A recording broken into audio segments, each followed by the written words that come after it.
Dostlar, təkrar edirəm. Allah şəhidlərimizə rəhmət eləsin.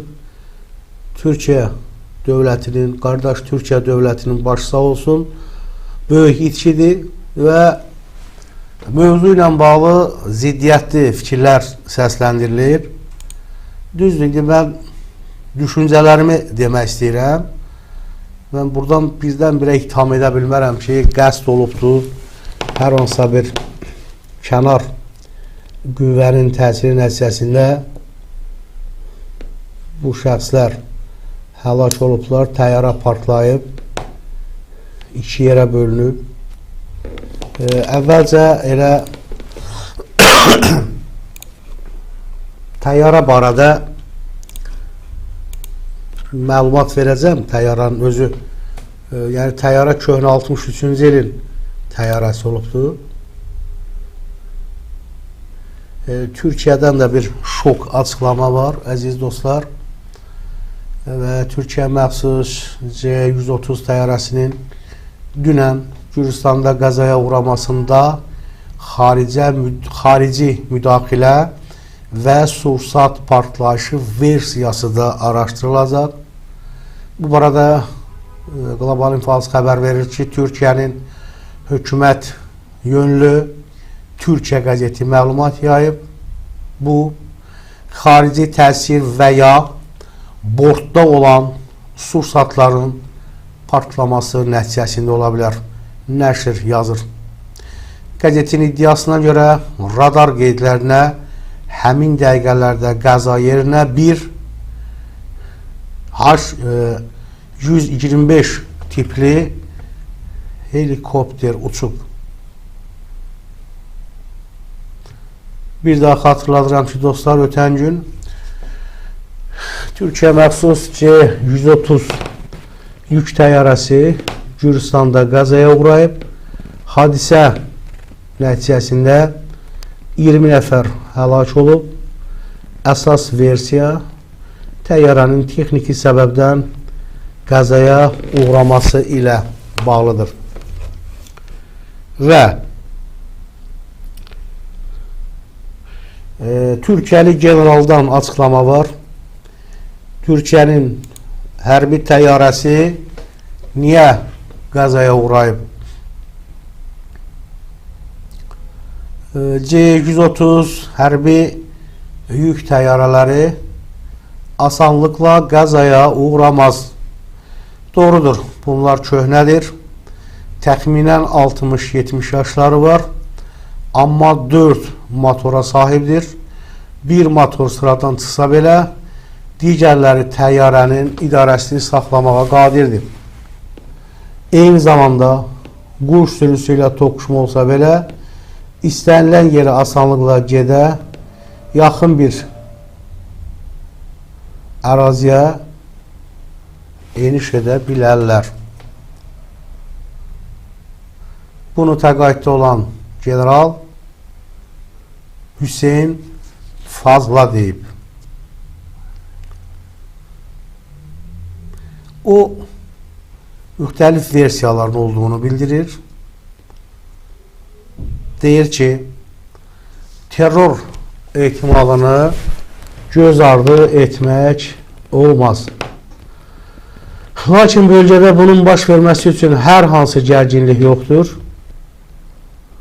Bəs görəsən, bu hadisə nədən baş verib? İdarənin itirilməsi, elektrik sistemlərinin sıradan çıxması da ehtimallar sırasındadır. Hadisənin gündüz baş verməsi müsbət haldır. Xilas edililər üçün əlverişli fürsət yaradır. Azərbaycan da lasıqlı dəstəyi verəcək. İran prezidentinin təyyarəsinin qəzaya uğraması zamanı Türkiyənin atdığı addımlar təkrarlana bilər. Müəyyən icazələr alınaraq həmin ərazilərdə axtarışlar aparılacaq. Qeyd edək ki, dünən Gəncədən qalxan hərbi yük təyyarəsi Gürcüstanda qəzaya uğrayıb. İndi əziz dostlar,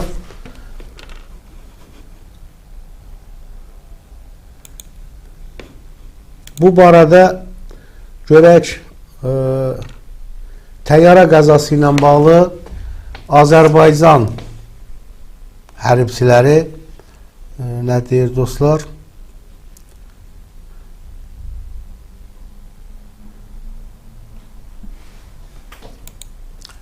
Zabitlərimiz görək nədən danışır. Rövşən Məhərrəmov bildirir ki, bu 1953-cü ildə ABŞ tərəfindən istehsalına başlanılan təyyarədir. 53 yoxsa 63? Məncə 63 olmalıdır.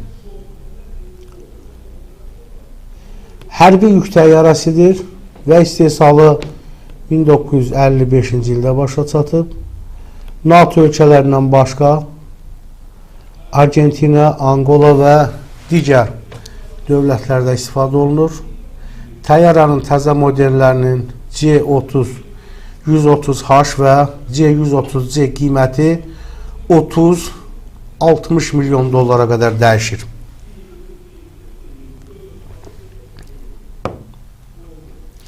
Bu 2019-cu ildə ən effektli təyyarə hesab olunub.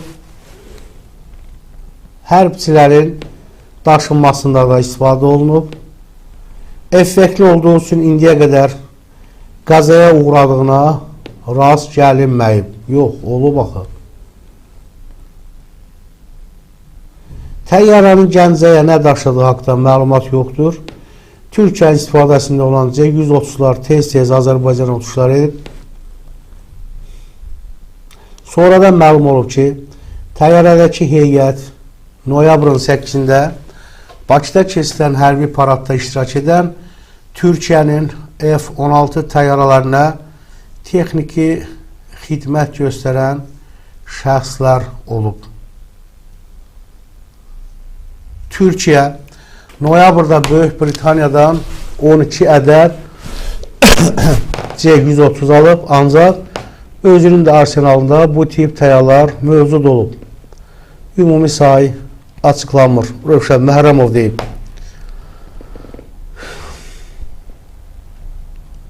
Ədalət Verdiyev isə deyir ki,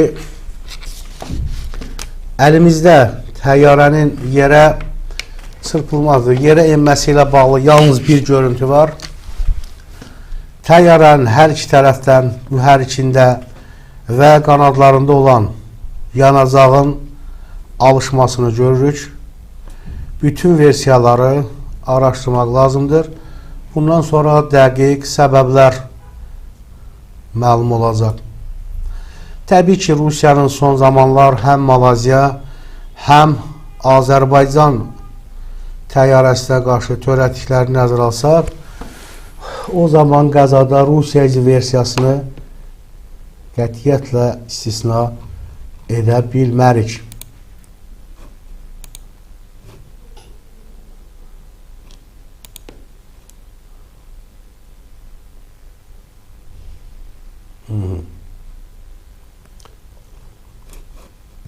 Davam edirəm əziz dostlar, dəyərli tamaşaçılar. Kanalda olanlar hərəniz bir dəfə bəyənmə işarəsi verin və mövzu ilə bağlı təyyarə və sizin versiyalarınız nədir əziz dostlar? Düzdür, istintaq gedir. Baxın, görüntünü görürsünüz dostlar.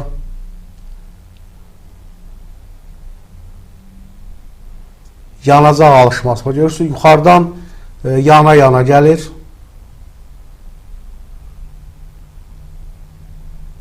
Görürsünüz dostlar. Baxın kadrlara. Hansı versiya ola bilər?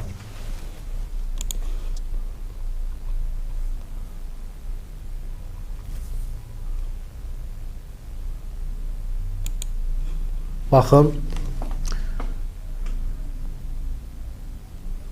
Və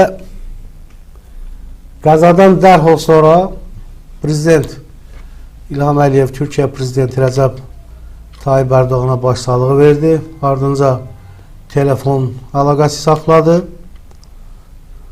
Rusiya iddiası, İsrailin hücum iddiası, kənar müdaxilə və daxili nasazlıq ehtimalları, ilkin müşahidələr Turan Rızayev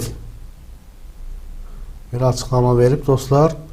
Global Info'nun siyasət yazarı. Demək, təəssüf ki, rəsmi rəy olmadan məsələ ilə bağlı konspiroloji versiyalar irəli sürülür.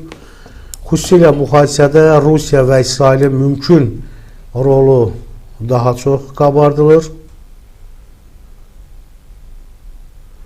Və Turan Rızayev deyir ki, əvvəla Rusiyanın bu qəza ilə əlaqələndirməsi məntiqi baxımdan dayanıqlı deyil. Rusiya 2024-cü ildə Azala məxsus Embraer 190 təyyarəsi vurmaqla oxları öz üzərinə çevirib. Amma bu hadisə Gürcistan ərazisində baş verib. Burada Rusiya Hərbi Hava Qüvvələrinin nə hüquqi, nə də əməli fəaliyyət səlahiyyəti yoxdur. Həm də Rusiya və Türkiyə arasında qarşı durma yoxdur.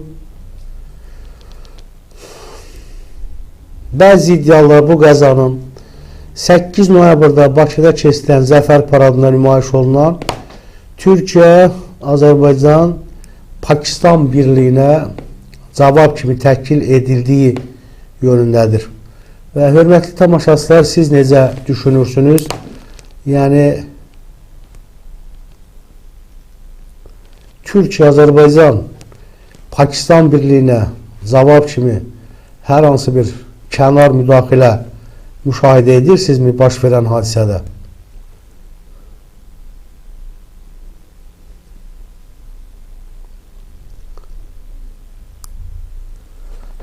Və paraddakı mənzərə sırf regionda strateji tərəfdaşlığın, texniki müharibə qabiliyyətini və qarşılıqlı dəstəyin rəmzidir. İsrailin hücum iddiası.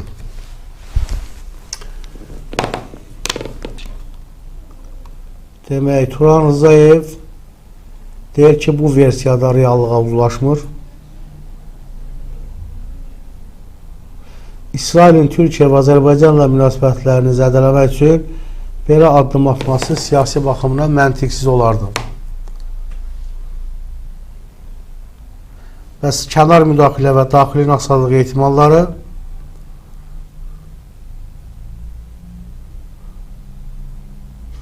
və burada deyir ki, ilk səbəblərdə hər hansısa bir təxribat və xarici müdaxilə izləri yoxdur. Bütün əlamətlər hadisənin texniki xarakteri olmasına işarə edir. Turan Rızayev deyir. Uzun illərdir istismardaydı və bu konstruktiv baxımdan köhnə sayıldığı mənasına gəlir.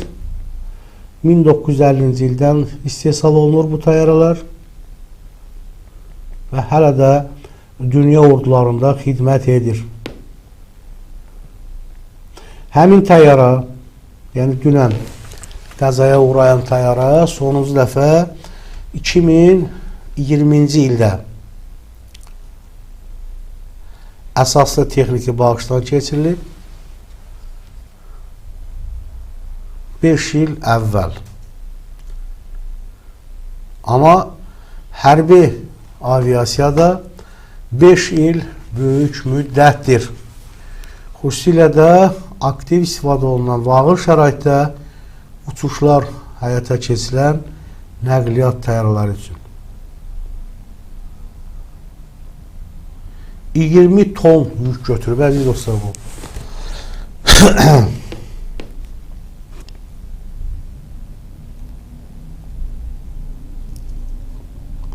Daha sonra xəbərlər var və bir də əziz dostlar C-130 təyyarəsindən xarici müdaxilə ilkin hesabat yayıldı. Gürcistanda C-130 təyyarəsinin qəzaya uğraması ilə bağlı ilk hesabat dərc olunub. Bu barədə Gürcistan Xarici İşlər Nazirliyi məlumat yayıb. İlkin araşdırma nəticəsində təyyarədə partlayış və ya xarici müdaxilə izinə rast gəlinməyib. Materialda qeyd olunur.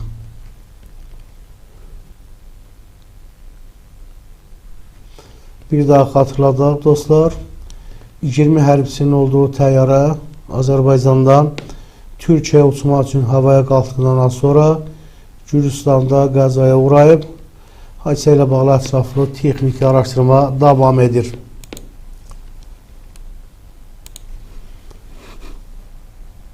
Hələ ki dostlar, xarici müdaxilə ilə bağlı bir açıqlama yoxdur.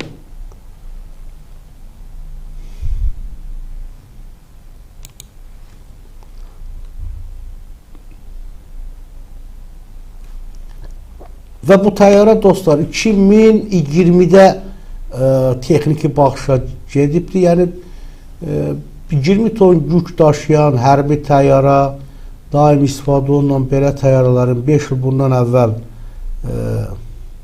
təmirə aparması düzgün deyil.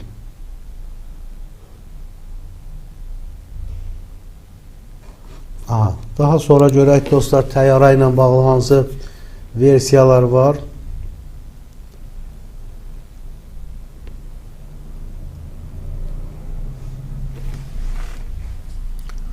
Və Gəncədən qalxıbdır bu təyyarə. Gəncədən qalxıb və ekipaj da tərk etməyib. Dostlar, demək bir açıqlama var Baxsalı ilə bağlı.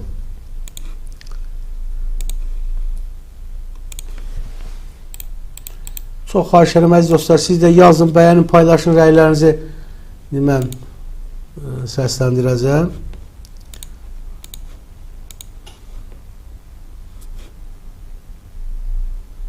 Sizin fikirlərinizi də səsləndirəcəm dostlar, yazın.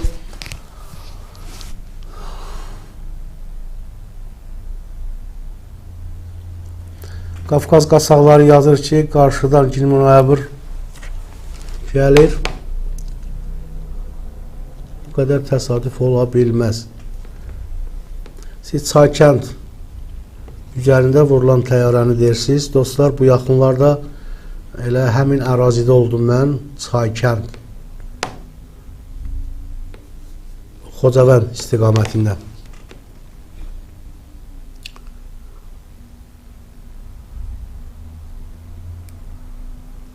Və Qafqaz qasaqları yazır ki, bu təyyarənin partladılması detalını heç bir yerdə axtarmağa dəyməz.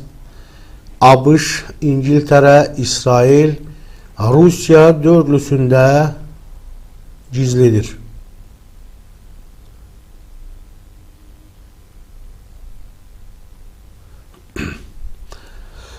Demək, burada Ağayev yazır ki, təyyarə dünyanın ən möhkəm təyyarəsidir.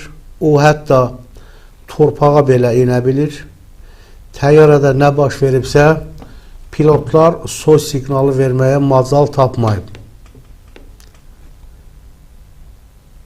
Yəni, təyyarədə nə baş verə bilər? Ya silah-sursat ola bilər, partlaya bilər. Həmin silah-sursat botlara, elə bir ki, yetərincə təlimata uyğun olaraq bərkidilməyə bilər.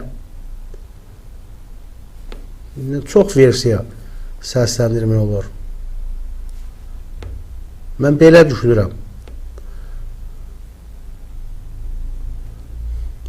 Qafqaz qasaqları, Xeyr Aqil bəy, Qarakənd faciəsini deyirəm. Bəli. Tofanın yazısı, pilot niyə avtopilotdan istifadə etməyib? Zamanı da vardı. Siz katapult deyirsiniz. Dostlar, çox ziddiyyətli bir fikirlər var. Amma o təyyarənin funksiyasını mən sizə deyim, istənilən, hətta torpağa da inə bilir. Onun təyinatı ilə bağlı yəqin məlumatınız var. Sadəcə bir versiya kimi əziz dostlar, çətindir fikir irəli sürmək. Biraz bilirsiniz, paraddan gedən hərbçilər Azərbaycan demək səmasında yox, Gürcistan səmasında, Azərbaycan Ermənistan arasında, indi bilmirəm, bəziləri də fikirləşir ki, Rusiyanın nəzarəti olan Ermənistanda gümrük bazası var.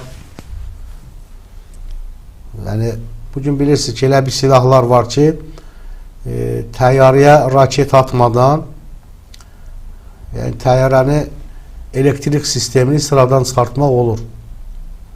Yaxşı olursa, niyə pilotlar vaxt var? Katapult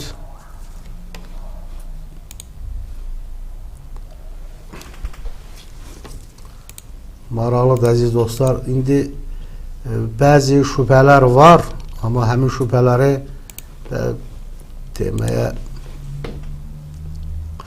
indi dostlar, Bağçalının açıklamasından sonra Azərbaycanla bağlı bir söz deyib. Bunu kim? Elxan Şahinoğlu deyir ki,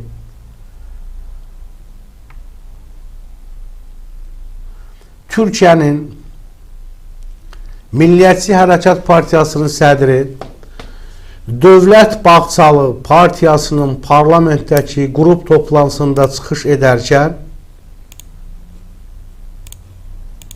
baxın dostlar, Türkiyə və Azərbaycanın strateji əməkdaşlığının bəzi dairələri narahat etdiyini bildirib. MHP lideri qeyd edib ki, Türk dünyasının işi parlayan dövləti olan Türkiyə və Azərbaycan dərin qardaşlıq münasibətlərinə kölgə salmaq istəyənlər heç vaxt məqsədlərinə nail ola bilməyəcəklər. Elxan Şahinoğlu deyir. Bağçalı münasibətlərə kölgə salmaq istəyənlər dedikdə hansı ölkələri nəzərdə tutub? Aydındır ki, bu nə ABŞ, nə Rusiyadır. Çünki Bağçalı sonraki cümləsində 8 avqustda Vaşinqtonda imzalanmış bəyannamənin Azərbaycan-Ermənistan sulh prosesinə mühüm təkan verəcəyini bildirib.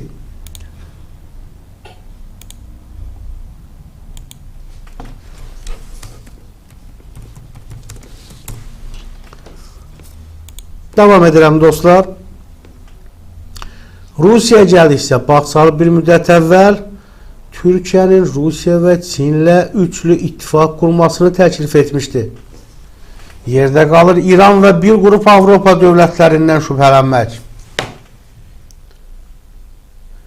Oxşar sözləri Azərbaycan Xarici İşlər Naziri Ceyhun Bayramov İctimai Televiziya son müsahibəsində deyib. Ceyhun Bayramov Azərbaycanla Ermənistan arasında sülh sazişinin imzalanmasının asan olmayacağını deyərək, sözlərinə əvvəlki kimi üçüncü ölkələr tərəfindən bu prosesi pozmaq cəhdləri olacaq ifadəsini işlədib.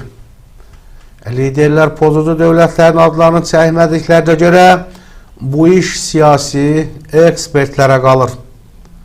Moskva və Tehran arasında, daha doğrusu Moskva və Tehran Azərbaycanla Ermənistan arasında sülh sazişinin imzalanmasının əleyhinə olmasalar da, Rusiya və İrəvandakı şovinist ailələr Cənubi Qafqazda sülhün əleyhinədirlər. Çünki onlar düşünürlər ki, Azərbaycanla Ermənistan arasında sülh və əməkdaşlıq olarsa, bölgədə Türkiyə, ABŞ və Avropa Birliyinin rolu artacaq. Bunu isə Rusiya və İrandakı şovinist dairələr istəmirlər deyə qeyd edib. Xatırladaq ki, Bağçalının bu çıxışı Azərbaycandan gedən Türkiyə hərbi yük təyyarəsinin qəzaya uğradığı vaxtda təsadüf edir. Və dostlar, Bağçalının Azərbaycanla bağlı bu sözündən az sonra təyyarə qəzaya uğrayıb.